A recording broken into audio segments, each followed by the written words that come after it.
Hi, my name is Neil Raker. I'm here today to talk to you about compressed air receiver tanks. Specifically, I want to address the issues of when to use one and how to set one up for an application. First, it would be helpful to know what a compressed air receiver tank is and what function it performs in a compressed air system. In the simplest of terms, you can think of a compressed air receiver tank as a compressed air battery or a capacitor. This is because they store up the compressed air energy within the system so it can be used during times of high demand to aid in keeping the compressed air system pressure at a reasonably stable condition.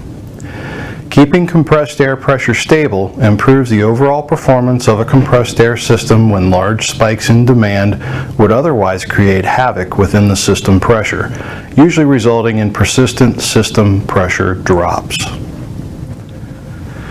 What is pressure drop? Pressure drop is a condition when the demand for compressed air volume exceeds the available supply. This results in a drop in the system pressure. When a product that uses compressed air is designed to be used at a specific pressure for maximum performance, that performance will suffer if the pressure drops below design pressure. Up to 5 PSIG pressure drop is usually considered acceptable in most systems. Anything higher than that is not satisfactory. Pressure drops can occur for a variety of reasons that can include improperly sized hose, pipe, and fittings in the compressed air supply, which limit the flow of compressed air from the main compressor system. The purpose of a secondary receiver tank is to act as a buffer to the rest of the system.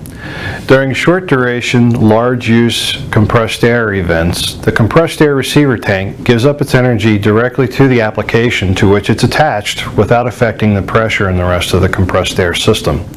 The effect is as if the application is located very near to the main compressed air receiver tank due to the availability of the large volume of air to handle the application properly.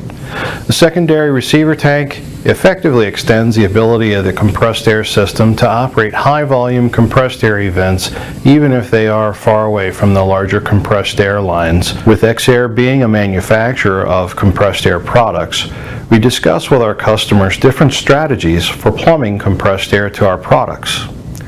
In many cases, it does make sense to include a receiver tank in the compressed air line. Generally, the applications are going to involve the intermittent use of compressed air to generate an effect onto a target material, the key word being intermittent. In other words, the compressed air application does need to turn on and off with some regular frequency to allow the compressor system to replenish the secondary receiver. Otherwise, the secondary receiver tank will not have the intended effect of acting as a buffer due to being depleted completely of its storage capability. Now that we know when to use a secondary receiver tank, I want to show you the features of an air receiver tank and how to set one up for your application. The most important feature has to do with how the tank is manufactured. Compressed air tanks are a pressure vessel and can be quite dangerous if not manufactured or set up properly. Being classified as such, pressure vessels have to be made to exacting performance standards to mitigate the possibility of injury to personnel and damage to property. With this in mind, compressed air receiver tanks should be made to ASME or American Society of Mechanical Engineers standards. The most noticeable feature is the tank's feet. Some tanks are oriented vertically like this one, some are in a horizontal position. The feet are designed to allow for secure attachment to a stable base, usually a concrete floor. The last safety feature I wish to show you is the safety relief valve. The safety relief valve is a valve set for a specific pressure above which it will open and release a volume of air inside the tank. If for some reason the compressed air pressure continues to build higher, this safety valve keeps the tank from seeing pressures higher than it was designed for. Other features on this tank would include a good quality pressure gauge to enable monitoring of the pressure within the tank visually. A tank drain is installed at the bottom to allow for emptying air, water, or other debris that may end up collecting within the tank over time. Finally, we have the connections for the compressed air supply and for distribution of the compressed air. There are a variety of outlets available with different sizes to accommodate different loads.